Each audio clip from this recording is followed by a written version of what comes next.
أعوذ بالله السميع العليم من الشيطان الرجيم. بسم الله الرحمن الرحيم.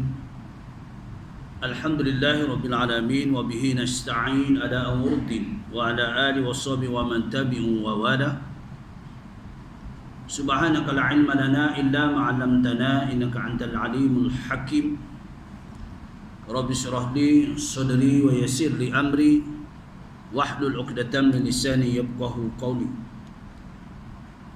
اللهم افتح حكمتك وانصر علينا من غداء رحمتك يا أرحم الراحمين. اللهم نور قلوبنا بنور هدايتك كما نورت الأرض بنور الشمس أبدا أبدا برحمتك يا أرحم الراحمين. رب يسر ولا تعسر وتمم بالخير. Assalamualaikum warahmatullahi wabarakatuh. Alhamdulillah, di Sayyidul Ayam pada hari ini kita dah masuk 24 Rajab 1443 Hijriah, bersamaan hari ini 25 Februari 2022. Semoga perkongsian pada hari ini untuk mempertingkatkan penghasilan amal ibadah kita terhadap Allah SWT sebagai hamba yang merasakan penilaian amal ibadah kita mudah-mudahan diterima oleh Allah Subhanahu Wa Taala. Mudah-mudahan dalam perkongsian hari ini juga menjadikan satu pedoman untuk kita, sebagaimana amalan-amalan untuk hamba mendekatkan diri kepada penciptanya Allah Azza wa Jalla. Dinyatakan oleh Allah dalam surah Al-Imran ayat 138. Allah menjelaskan, hada bayanul linnas wa hudaw wa mau'izatul lil muttaqin. Ya. Al-Quran ialah penerangan keseluruhan. Al-Quran ialah sebagai penerangan, ya, Quran ini kepada seluruh umat manusia, tidak kira siapa, umat terdahulu, umat sekarang, ya, tetap menjadi pedoman kepada kita dan petunjuk bagi orang-orang yang hendak bertakwa kepada Allah Ta'ala. Berdasarkan firman Allah Ta'ala, maka kita sudah mendekatkan hati kepada Allah Ta'ala. Sebab itu panduan dalam hidup kita dinyatakan ada 3 aspek. Dalam kehidupan kita, kita mesti berperanan, dan kehidupan kita mempunyai adab-adab. Adab kita nak menghadap kepada pencipta kita. Adab kita nak mendekatkan diri kepada ahli keluarga kita. Adab kita nak melaksanakan syarat-syarat untuk mendekatkan diri pada Allah SWT. Semua ada adab. Mana adab ini merupakan disiplin kepribadian seseorang. Adab terhadap orang tua kepada orang muda kepada orang tua.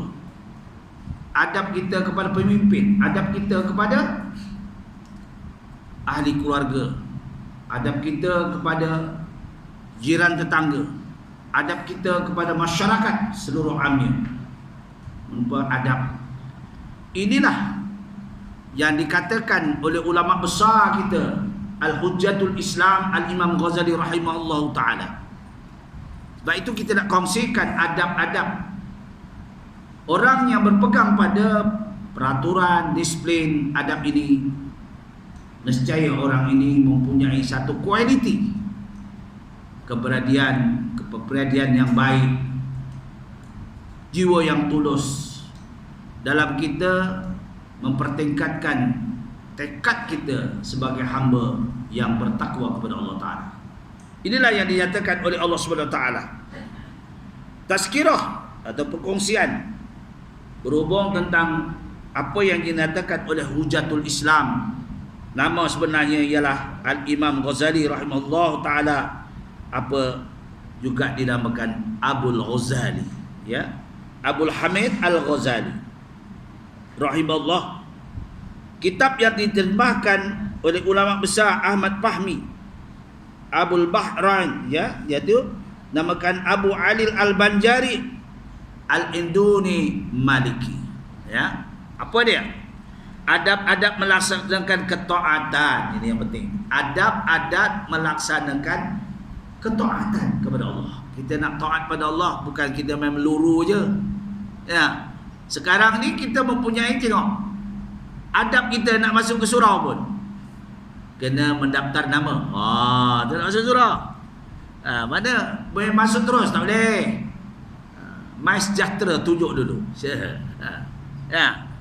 Kita nak masuk surau ada My Sejahtera. Yang main semua ada adab dia.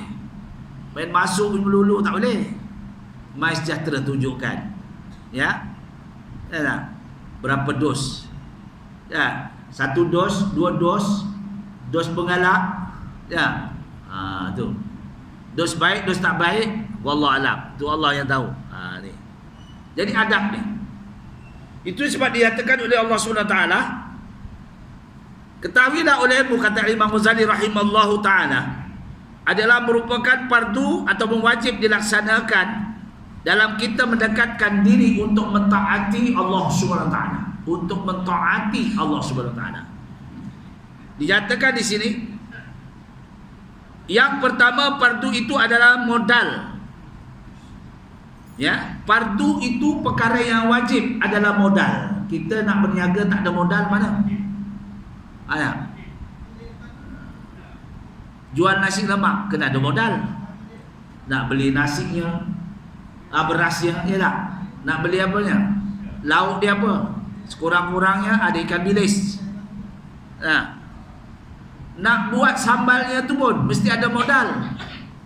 Mana boleh jadi sambalnya kalau tak ada modalnya? Mesti ada apa dia? Cilibo. Dah. Ada cilibo. Lepas cilibo ada garam, ada bawang. Nah. Ini keperluan. Ya, nasi lemak mesti ada apa? Mesti ada sekurang-kurangnya ada telur rebus. Telur rebus mesti ya. Ataupun telur goreng. Yang asalnya, aslinya ada sambal nasi lemak, ada timun, ada ikan bilis. Itu kadang-kadang sekarang ni, kadang ada, kadang tak ada. Ada apa dia? Kacang tanah. Kadang-kadang tak ada. Ni. Sebab tak cukup porong. Kalau tak cukup tu, tak cukup porong. Makan nasi lemak, nambah nasi lemak. Nak masak nasi itu pun jadi nasi lemak tu mesti ada pandannya, ada serainya, ada lengkuasnya. Jangan main masak itu, ada santannya. Ini kita nak jadikan satu-satu perkara. Itu untuk dimakan. Bagaimana ramuan kita kepada untuk menghadap pencipta kita? Apa ramuan? Pertamanya, ada pengetahuannya, ada ilmunya. Dan hadap Allah pencipta kita akan mengkurang ajarnya. Ya, ada totok kromo terjua ya. Ya, ada totok kromo peraturan ni. Ni. Baik. Sebab itu Imam Ghazali rahimahullah di dalam kitab Tasawuf, dalam kitab Bidayatul Hidayah, dalam kitab Minhajul Abidin, dalam kitab Hidayat Salikin, semua kitab-kitab yang dinukilkan, disusun oleh Imam Al-Ghazali rahimahullah adalah sebagai panduan. Contoh-contoh yang diperkongsikan pada hari ini insyaAllah. Yang pertama, modalnya ialah fardu. Itu mesti. Melakukan fardu ain itu mesti. Apa ni fardu ain? Iaitu cukup kita nak solat, mesti kita ada air wudu. Itu syarat. Nak melaksanakan wudu tu pun kena kita ada pengetahuan. Apa dinamakan air mustakmal, apa yang dinamakan air mutlak, Ada yang dimakan air mutanajis. Ni kita nak tahu. Dalam kita melaksanakan, dalam kita berwuduk, kita ada adab. Ya, ada tartib peraturannya. Ya, jangan main wuduk basuh muka je dulu, lepas tu basuh telinga, lepas tu basuh tangan. Tak ada tartib. Ni adab. Tartib tu namanya adab. Ya, laksanakan dalam ibadah kita, nak bagaimana diterima amal ibadah kita. Tu. Bagaimana kita basuh tangan, bagaimana kita basuh muka, bagaimana kita basuh kepala, ataupun sapu kepala, bagaimana kita basuh kedua kaki kita. Ini kena ada adab, peraturan, ya, praktikalnya. Baik. Yang kedua, keuntungan dalam ibadah. Saya nak ceritakan keuntungan dalam ibadah, iaitu melakukan sunnah. Ni banyak yang dinyatakan oleh sabda Rasulullah SAW. Sunnah ini yang mendatangkan darajah, kelebihan, ketinggian amal kita. Yang dinyatakan oleh baginda, hadis yang diriwayatkan oleh Al-Imam Bukhari rahimahullahu ta'ala, dinamakan hadis qudsi. Apa dia? Yaqulullahu tabaraka wa ta'ala, ma taqarraba ilayyal mutaqarrabuna bimisli ma'adai mabtaratu alaihim wa la yazalul abdu yataqarrabu ilayya bin nawafil hatta ahibbah wa idza ahbabtuhu kuntu sam'uhu alladhi yasma'u bihi wa basyarahu alladhi yubsiru bihi wa lisanahu alladhi yantiqu bihi wa yadahu allati yabtisu biha wa rijlahu allati yamshi biha. Ini riwayat Imam Bukhari. Apa dia kata? Daripada hadis qudsi ini menjelaskan tiada sesuatu cara yang lebih sesuai untuk menghambakan diri menghampiriku, kata Allah. Kita nak dekat pada Allah ni macam mana? Inilah amalan-amalan yang istimewa kepada umat baginda Nabi Muhammad sallallahu alaihi wasallam. Sebab ini selain daripada fardu yang mesti, yang tak boleh tidak, tanggungjawab dan diperuntukkan.